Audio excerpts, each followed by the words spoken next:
ಇವತ್ತು ನಮ್ಮ ಕಾಲೇಜಲ್ಲಿ ಕಬಡ್ಡಿ ಪ್ರಾಕ್ಟೀಸ್ ಮಾಡ್ತಿದ್ದಾಗ ಏನಾಯ್ತು ಗೊತ್ತಾ? ನಮಸ್ಕಾರ ಎಲ್ರಿಗೂ, ನಾನು ನಿಮ್ಮ ಪ್ರೀತಿಯ ಚರಣ್ ಮಾತಾಡ್ತಿದ್ದೀನಿ. ಇವತ್ತು ಬೆಳಿಗ್ಗೆನೇ ಎದ್ದು ರೆಡಿಯಾಗಿ ಬ್ಯಾಗ್ ಹಾಕೊಂಡು ಕಾಲೇಜ್ಗೆ ಅಂತಾನೆ ಹೋಗಿದ್ದು. ಹೋಗೋಷ್ಟೊತ್ತು ಇವ್ನು ಕಾಣಿಸ್ದ, ಅದು ಹೊಸದಾಗಿ ಯೂನಿಫಾರ್ಮ್ ಹಾಕೊಂಡು.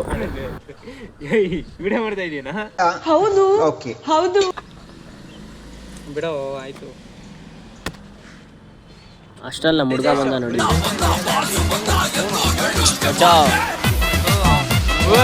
ಅಷ್ಟ್ರಲ್ಲಿ ಕ್ಲಾಸಿಗೆ ಬಂದ್ರೆ ಎಲ್ರು ಯೂನಿಫಾರ್ಮ್ ಹಾಕೋ ಬಂದ್ಬಿಟ್ಟವ್ರು ಇವತ್ತು. ಈ ಕ್ಯಾಲ್ಸಿಗೆ ಎಷ್ಟು ಟ್ರೈ ಮಾಡಿದ್ರು ಆನೆ ಆಗ್ತಿಲ್ಲ. ಅದಾದ್ಮೇಲೆ ಗೊತ್ತಾಯ್ತು ಸರ್ವಿಸಿಗೆ ಕೊಟ್ಟು ಬರಬೇಕು ಅಂತ. ಬೇಸಿಗೆ ಕಾಲ ಜಾಸ್ತಿ ಆಯ್ತು, ನೀರು ಕುಡಿಯೋಣ ಅಂತ ಪ್ರೆಸ್ ಮಾಡ್ತಾ ಇದೀನಿ, ಬರ್ತಾನೆ ಇಲ್ಲ. ಅದಾದ್ಮೇಲೆ ಅಲ್ಲಿ ಹೊತ್ತಿದ್ರೆ ಬಂತು. ಹೌದಾ? ನಮ್ಮ ಬ್ರದರ್ ವಿಡಿಯೋ ಮಾಡಕ್ಕೆ ಹೇಳ್ತಾರೆ, ವಿಡಿಯೋ ಮಾಡಿದ್ರೆ ಕ್ಯಾಮ್ರಾ ನೋಡಲ್ಲ. ನಾನೇನ್ ಮಾಡ್ಲಿ, ನೀವೇ ಹೇಳಿ ಗೈಸ್. ಮಾತೇ ಇಲ್ಲ. ಒಂದು ಅಗ್ರಿಮೆಂಟ್ ಆಯ್ತು, ಅದೇನು ಗೊತ್ತಾ? ನಿನಗೆ ವಾಪಸ್ ಕೊಡ್ತೀನಿ ಅಂತ ಹೇಳು. ಬೇಗ ಹೇಳ, ಹೇಳ್ಬಿಟ್ಟು ಇಸ್ಕೊಳ್ಳೋ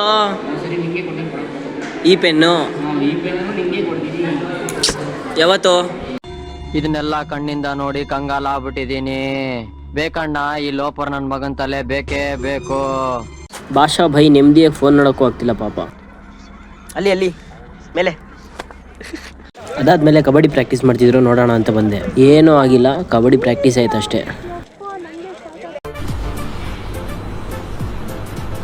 ಅಷ್ಟೇ.